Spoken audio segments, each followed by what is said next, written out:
and we're in 2024. Maybe by the end of this year, if I had to predict 250 by the end of this year, maybe. I mean, it's looking pretty good. Yeah. Yeah. It's definitely ramping up. And I mean, we've just seen how much the inflows to the ETFs have been like unbelievable. Jan van Eck was telling me his dad kind of, By the way, it's $250,000 yes. per Bitcoin. Yes, it's for the record. I got it right, exactly right one time. And then they keep asking me again, and that my prediction of 250,000 in 4 years did not happen. The 10,000 in 3 years, in 2014, on Fox Business, she asked me, what's going to happen to Bitcoin? And I said, and at that time it was $180. I said, it's going to be $10,000 in 3 years. I'm still predicting Bitcoin, $10,000 per Bitcoin in 3 years. And almost 3 years to the day, it hit $10,000. And so then I thought, then I got hubris. Yeah. And I said, oh, I can predict anything. Yeah. And no, it turns out that was a one-shot deal. When it dropped to 4,000, I said, okay, it'll hit 250,000 in 4 years. That was by 2022. We're now in 2024. Clearly, I was a little bit optimistic there. And here's what I had not expected. I did not expect all the resistance from bureaucrats in a free country. I expected a free country to be a free country and allow the markets to decide what would happen out there. But the bureaucrats really fought back. I think now the great leaders are the ones that trust people and set them free. And the weak leaders are the ones who try to control everybody with their fiat currency or whatever. The good leaders are coming back. The strong leaders are coming back and saying, hey, this is going to be really good for our country. This is going to be really good for the global economy. It's going to be a better thing. So I think we're getting to the point where that opens up. So those were two things I had projected out and thought were already going to happen. They are just starting to happen now. Just your thoughts on the halving and this cycle. Obviously, like you said, your previous predictions weren't quite right, and the last 4 years have been a very difficult time. This halving, this macro environment, it kind of feels like Bitcoin summer, and it hasn't been like that for 8 years, I think. If you're an investor in the stock market, they say, don't bet against the Fed. Yep. If you're a Bitcoin buyer, don't bet against the halving. Yep. That changes everything. The supply shrinks, the demand increases. The price goes up. That's natural economic supply and demand. Yeah. We're also getting to the point where it opens up at retail. 85% of retail is controlled by women. Only 1 out of about 6 Bitcoin wallets is held by a woman. When retailers realize that they can save 2% on every transaction if they accept Bitcoin, and when they start saying, I only accept Bitcoin, then the women will all have Bitcoin wallets and they will continue to control 80% of retail spending, but it will also be in Bitcoin. It depends on what you mean by a bull cycle, because when there is a run on the dollar, that's going to be a huge bull cycle Into all the other cryptocurrencies like Bitcoin. They are going to run, and that will create a huge bull cycle. It will be a more cataclysmic. I think there is, every time there's a halving, which used to be called a halvening. Yeah. Every time there's a halving, the next time I'll be calling it the Hing, and then it'll be just like the H. But we're going to have a reduction in supply. And when you have reduction in supply, there will be more demand. There will be a higher price. That, in general, will keep happening.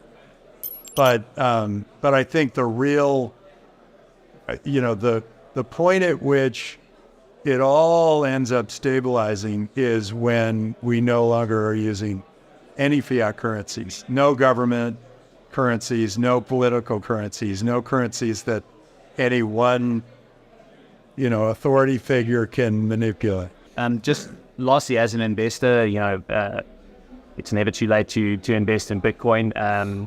For someone that's just getting into the space and is looking for some sort of exposure, I mean, the advice varies, like 1% of your portfolio, 10% of your portfolio. What do you think is a good exposure in this current climate? I mean, most people cannot just throw away or spend away all their fiat, right? And you still have to live in the economy in which we live in. But what do you think is a safe?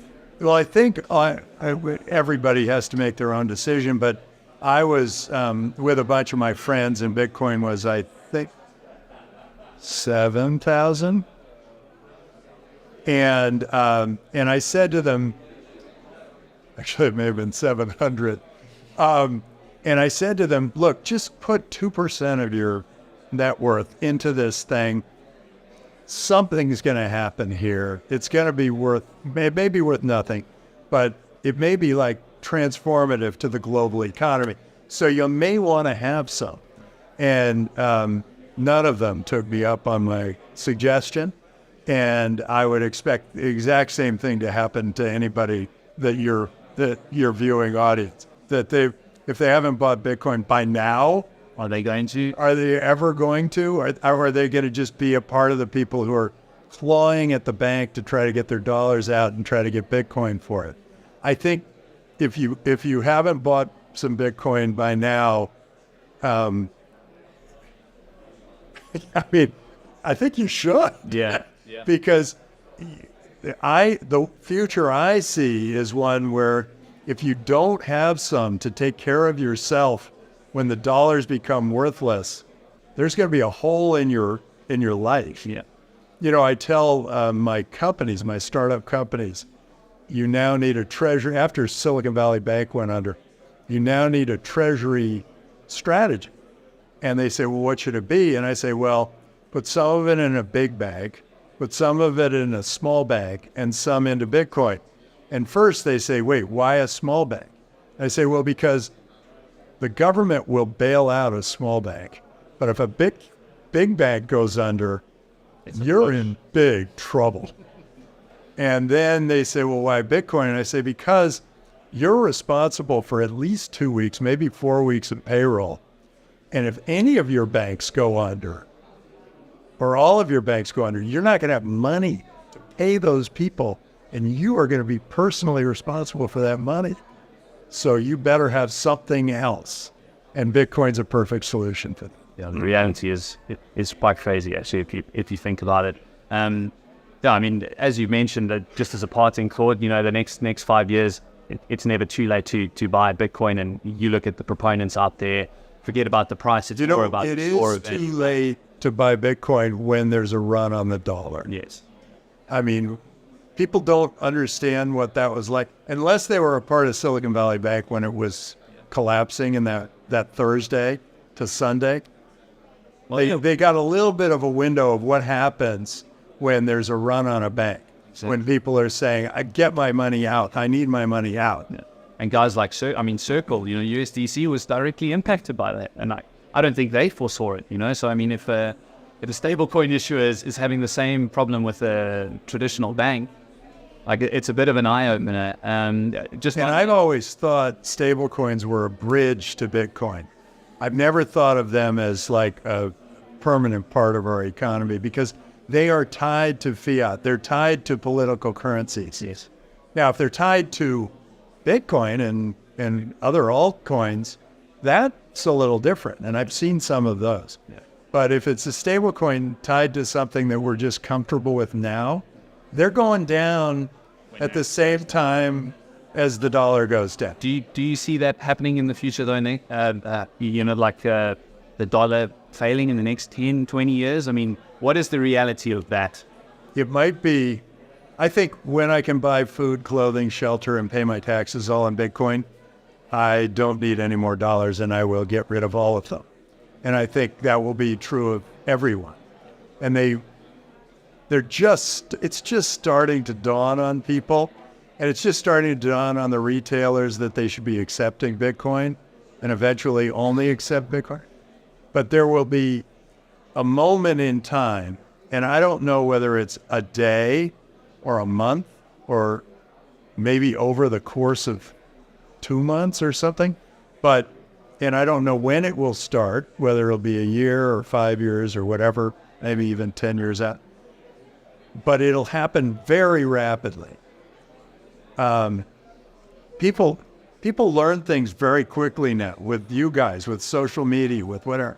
They learn things very quickly. If something is troublesome, if the dollar is not worth anything, they are going to be running to the bank almost immediately and taking that money out, trying to turn it into Bitcoin. And that's if you can get the money out.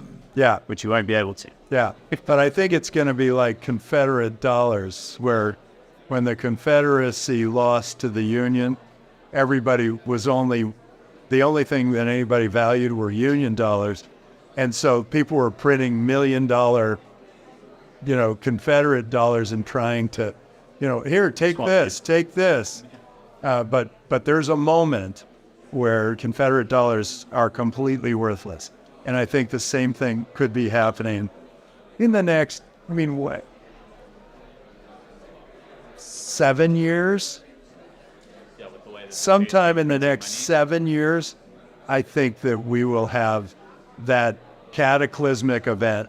And I hope anybody who's watching this is trying to at least have some Bitcoin so that they can feed their family during the time when the dollar goes to zero.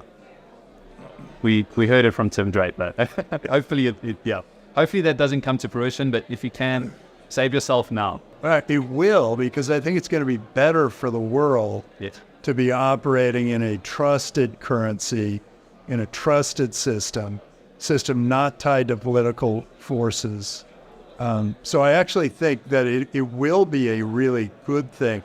The transition, though, I'm just hoping everyone owns some Bitcoin before that transition happens.